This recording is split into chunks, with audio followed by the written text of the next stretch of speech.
کہ اگر عیسیٰ علیہ السلام ظاہراً نئے پروگرام سنے ہیں اور اس میں ہم حضرت عیسیٰ علیہ السلام کی وفات کی بات کر رہے ہیں، وہ کہتے ہیں اگر وہ آسمان پر زندہ موجود نہیں ہے اور اگر انہوں نے ہی واپس نہیں آنا اس دنیا میں، تو پھر قرآن میں، حدیث میں، بالخصوص حدیث میں عیسیٰ ابن مریم اتنی وضاحت کے ساتھ ایک نام لے کر کیوں ذکر کیا گیا ہے؟ اس کی وجہ یہ ہے کہ، اور سب سے بڑی وجہ جو ہے وہ یہ ہے کہ خود حضرت صلی اللہ علیہ وسلم نے اس کی اہمیت کی طرف توجہ دلائی تھی. آپ نے یہ پیشگوئی فرمائی تھی کہ میری امت جو ہے وہ یہود کے مشابہ ہو جائے گی. قرآن کریم میں بھی اللہ فرماتے ہیں کہ اِنَّا أَرْسَلْنَا إِلَيْكُمْ رَسُولًا شَاهِدًا عَلَيْكُمْ كَمَا أَرْسَلْنَا إِلَىٰ فِرْعَوْنَ رَسُولًا. تو اس میں حضرت صلی اللہ علیہ وسلم کو حضرت موسیٰ علیہ السلام سے مشابہ دی گئی ہے، اور جو موسوی سلسلہ ہے وہ محمدی سلسلہ کے مشابہ قرار دیا گیا ہے. اور جو بگاڑ امت موسوی میں پیدا ہونا تھا یا پیدا ہوا تھا، اسی کی طرف حضرت صلی اللہ علیہ وسلم نے اشارہ فرمایا تھا کہ میری امت میں یہ بگاڑ پیدا ہوگا. اور آپ نے فرمایا تھا کہ میری امت یہود کے اس قدر مشابہ ہو جائے گی، کوئی فرق نہیں رہے گا ان میں. اس لیے اس تناظر میں حضور صلی اللہ علیہ وسلم نے یہ فرمایا تھا کہ جس طرح موسوی امت کے بگاڑ کی اصلاح کے لیے اللہ تعالیٰ نے حضرت عیسیٰ علیہ السلام کو بھیجوایا تھا، میری امت کا بگاڑ بھی چونکہ وہی یہود کی امت کے بگاڑ کے مشابہ ہے، اس لیے میری امت میں اللہ تعالیٰ عیسیٰ ابن مریم کو بھیجے گا. تو اس میں راز یہی تھا کہ جو حالات پہلے پیش آ چکے ہیں عیسیٰ علیہ السلام کو، وہی حالات آنے والے مسیح کو بھی پیش آنے تھے. اور سب سے بڑی مشابہ جو ہے وہ یہی تھی. ورنہ سوال یہ ہے کہ حضور صلی اللہ علیہ وسلم جب آئے تو ساری دنیا میں بگاڑ پیدا ہو چکا تھا. قرآن کی فرماتا ہے کہ ظہر الفساد فی البر والبحر، کہ ہر مذہب میں، ہر قوم میں، ہر ملت میں، ہر ملک میں بگاڑ پیدا ہو چکا ہوا تھا. کوئی ملک ایسا نہیں تھا یا کوئی نسل انسان یا کوئی حصہ نہیں تھا جو بگڑا ہوا ہو. تو جب اس کا جب وسیع رنگ میں بگاڑ پیدا ہو چکا تھا پوری دنیا میں، تو سوال یہ ہے کہ اس میں سے حضور صلی اللہ علیہ وسلم نے صرف امت مسیح کو کوئی چنا. آخر کی کوئی حکمت تھی. تو اس کی وجہ یہ تھی کہ اللہ تعالیٰ آپ نے اس بگاڑ کی مثال دی کہ وہ پورے ریکارڈ پر موجود ہے. باقی امتوں کا بگاڑ اس کا ریکارڈ پہ ہمارے سامنے ہے نہیں. ورنہ آپ فرماتے میری امت بدھ مذہب کے مشابہ ہو جائے گی، یا ہندوؤں کے مشابہ ہو جائے گی، یا کسی اور مذہب کے مشابہ ہو جائے گی. تو اس بگاڑ کی چونکہ پوری تفصیل موجود تھی، اس لیے حضور صلی اللہ علیہ وسلم نے یہ بتایا کہ میری امت کا بگاڑ اس قدر وسعت پذیر ہوگا کہ اس کا کوئی کنارہ نہیں ہوگا. اس لیے اس کی اصلاح کے لیے بھی اللہ تعالیٰ نے اسی کو جو ہے جو پہلے آ چکا ہے، یعنی حضرت عیسیٰ علیہ السلام. اور یہ حکمت تھی اس میں کہ اللہ تعالیٰ نے اس وجود کو بطور مثال کی پیش کیا تھا. قرآن کریم میں بھی اسی بات کا ذکر آتا ہے کہ عیسیٰ ابن مریم جو ہے وہ آئیں گے. اور حضور صلی اللہ علیہ وسلم کی بعثت ثانی کا بھی ذکر ہے کہ حضور صلی اللہ علیہ وسلم دوبارہ پھر آخری میں مبعوث ہوں گے. تو یہ دو باتیں ثابت کرتی ہیں کہ حضور صلی اللہ علیہ وسلم کی جو بعثت ثانی ہے وہ مسیح ابن مریم کا رنگ میں ہوگی. تو یہ حکمت ہی اس میں یہ بتانے کی کہ آنے والے دور میں جو امت محمدیہ کا جو بگاڑ ہے اس کی اصلاح کے لیے جس شخص کو مبعوث کیا جائے گا وہ اسی طرح عیسیٰ ابن مریم کی طرح اس کو وہ حالات پیش آئیں گے اور وہ اس امت کی اصلاح کرے گا. اس لیے آنے والے کو مسیح ابن مریم کا نام دیا گیا ہے. اور ساتھ یہ بتلا کر کہ وہ عیسیٰ ابن مریم فوت ہو چکے ہیں، تو اس کا یعنی دوسرا کوئی اور نتیجہ نہیں نکل سکتا سوائے اس کے کہ یہ مانا جائے کہ آنے والا جو ہے وہ اسی امت میں سے آئے گا. اماموں کو منکم کی پیشگوئی کے متحد. اور لیکن آنے والا جو ہے وہ آئے گا عیسیٰ ابن مریم کے رنگ میں.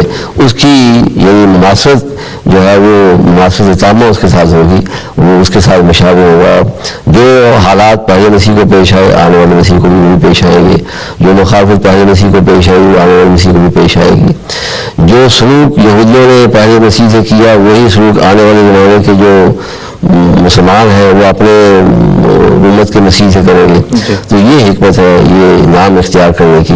ورنہ تو حضرت مسیح علیہ السلام کو اور بھی نام دیے گئے، لیکن چونکہ سب سے بڑا بگاڑ امت محمدیہ کے مشابہ تھا، امت موسیٰ کے مشابہ تھا، اس لیے آنے والے کو نام بھی وہی دیا گیا. بالکل ٹھیک ہے مرزا صاحب، یہ بالکل جس طرح ہم پہلے بھی اپنے ناظرین کو بتاتے رہے ہیں، آپ نے بڑے اچھے بیان کر دیا ہے. لیکن اب جو ناظرین پہلے یہ جواب سن چکے ہیں ان میں سے کچھ کی طرف سے ایک اور سوال ہے جو اس سوال کا دوسرے حصے کے طور پر میں پیش کرتا ہوں. وہ یہ کہتے ہیں کہ اگر تو یہ نام عیسیٰ ابن مریم کا صرف اس مماثلت کی وجہ سے ہے جو کہ مسیح مرزا صاحب کو عیسیٰ ابن مریم کے ساتھ تھی، تو مرزا صاحب نے تو اپنی مماثلت بہت سوں کے ساتھ بیان کی ہے. مثلا انہوں نے لکھا ہے کہ میں کبھی آدم، کبھی موسیٰ، کبھی یعقوب ہوں. تو پھر ہم اس کا کیا جواب دے سکتے ہیں؟ یہ اچھا منطقی سوال ہے کہ جب اتنے بے شمار نبیوں کا نام آپ کو دیا گیا ہے تو اس میں صرف عیسیٰ بن مریم کی مماثلت کو کیوں منتخب کیا گیا ہے یا اس پر اتنا زور کیوں دیا گیا ہے؟ بات یہ ہے کہ حضرت مسیح علیہ السلام کو اللہ تعالیٰ نے بہت سے نبیوں کے نام دیے، بلکہ تمام نبیوں کے نام دیے، مگر اس سلسلے میں خود حضرت مسیح علیہ السلام کا اپنی عبارت آپ کے سامنے پیش کر دیتا ہوں کہ آپ نے اس کو کس رنگ میں پیش کیا ہے۔ حضرت مسیح علیہ السلام براہین احمدیہ میں فرماتے ہیں کہ خدا تعالیٰ نے میرا نام عیسیٰ ہی نہیں رکھا، بلکہ ابتدا سے انتہا تک جس قدر انبیاء علیہ السلام کے نام تھے وہ سب میرے نام رکھ دیے۔ چنانچہ براہین احمدیہ حصے سے سابقہ میں میرا نام آدم رکھا۔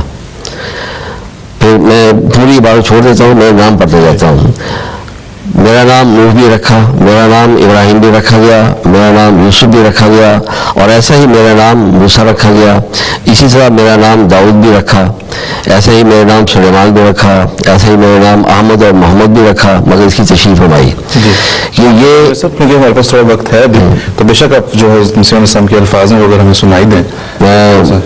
ٹھیک ہے، میں وہ سنا رہا ہوں کہ یہ جو فرمایا نا کہ میرا نام احمد اور محمد بھی رکھا گیا، تو فرماتے ہیں یہ اس بات کی طرف اشارہ ہے کہ جیسا کہ حضرت صلی اللہ علیہ وسلم خاتم نبوت ہے، ویسے ہی یہ عاجز خاتم ولایت ہے، تاکہ کسی کو یہ شبہ نہ ہو آپ احمد اور محمد کا نام کی وجہ سے آپ گویا کہ رسول اللہ صلی اللہ علیہ وسلم کے برابر ہونے کا دعویٰ کر پاتے ہیں۔ نہیں، ہمارا ان کی غلامی میں جس طرح آپ خاتم نبوت ہیں، آپ حضرت مسیح علیہ السلام خاتم ولایت ہیں۔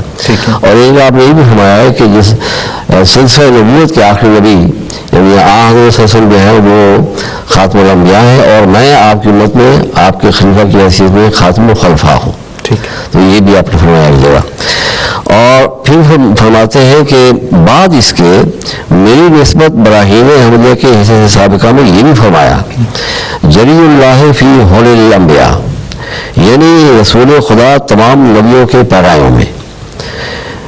اس وحی الہی کا مطلب یہ ہے کہ آدم سے لے کر اخیر تک جس قدر انبیاء علیہ السلام خدا تعالیٰ کی طرف سے دنیا میں آئے ہیں، خواہ وہ اسرائیلی ہیں یا غیر اسرائیلی، ان سب کے خاص واقعات یا خاص صفات میں سے اس عاجز کو کچھ حصہ دیا گیا ہے۔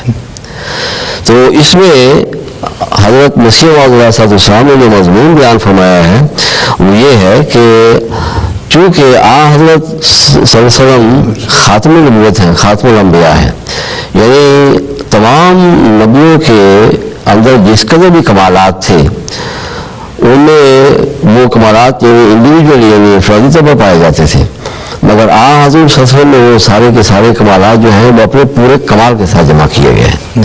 اب آپ کی غلامی میں جو شخص آپ کا غلام بن کر خاتم الخلفاء کی حیثیت سے آئے گا تو اس کو لازمی طور پر ان تمام نبیوں کا نام دیا جائے گا۔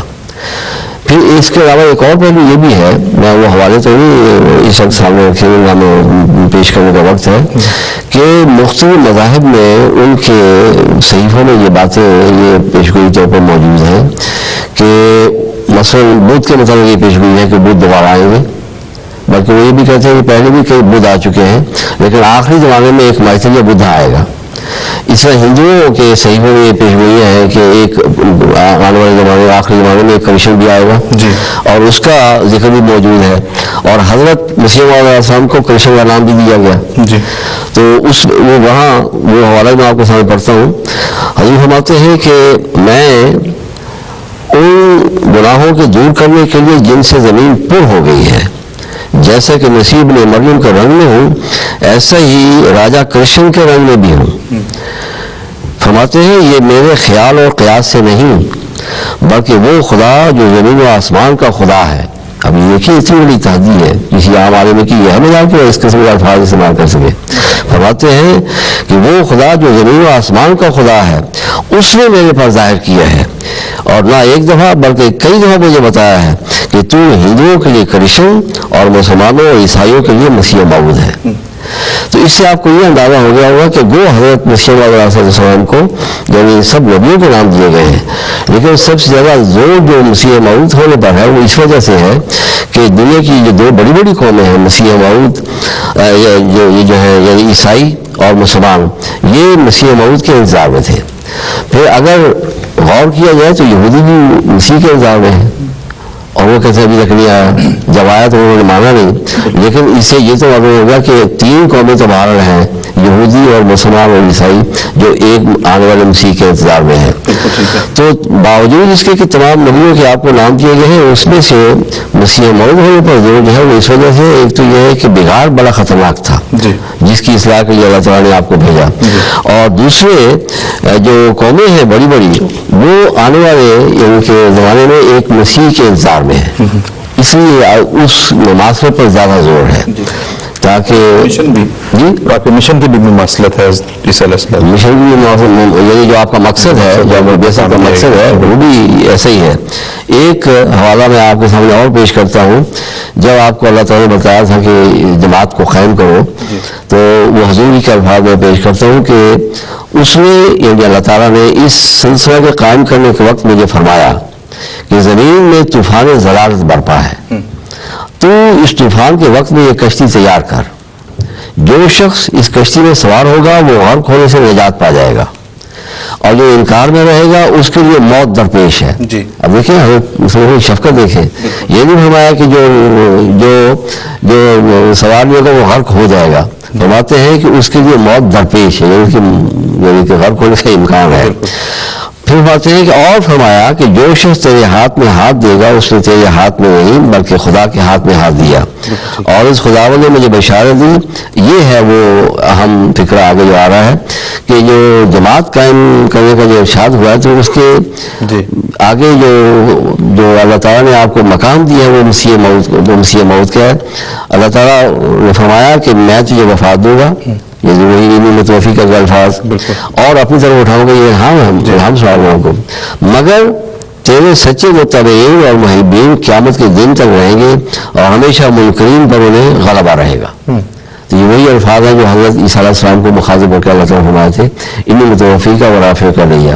تو یہی معلوم ہوتا ہے کہ سب سے بڑا مشن جو ہے آپ کا وہ ان قوموں کی طرف، اور پھر چونکہ بگاڑ ساری دنیا میں برپا ہے عیسیٰ علیہ السلام کی مناسب میں، وہ سارا ساری دنیا کا بگاڑ بھی آپ کی ذمہ لگا گیا کہ آپ اس کی اصلاح کریں.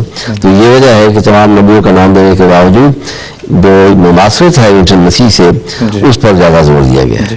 اور ویسے بھی امت میں جو بگاڑ پیدا ہوا ہے حضرت اقدس محمد مصطفیٰ صلی اللہ علیہ وسلم کی پیشگوئی کے نتیجے میں، اس بگاڑ کی مماثلت یہود کے اس بگاڑ کے ساتھ یہود میں پیدا ہوا تھا، اور اس کی اصلاح بھی جس طرح حضرت عیسیٰ علیہ السلام نے فرمائی، اسی طرح سے حضرت اقدس مسیح علیہ السلام نے بھی اس کی اصلاح فرمائی آ کر.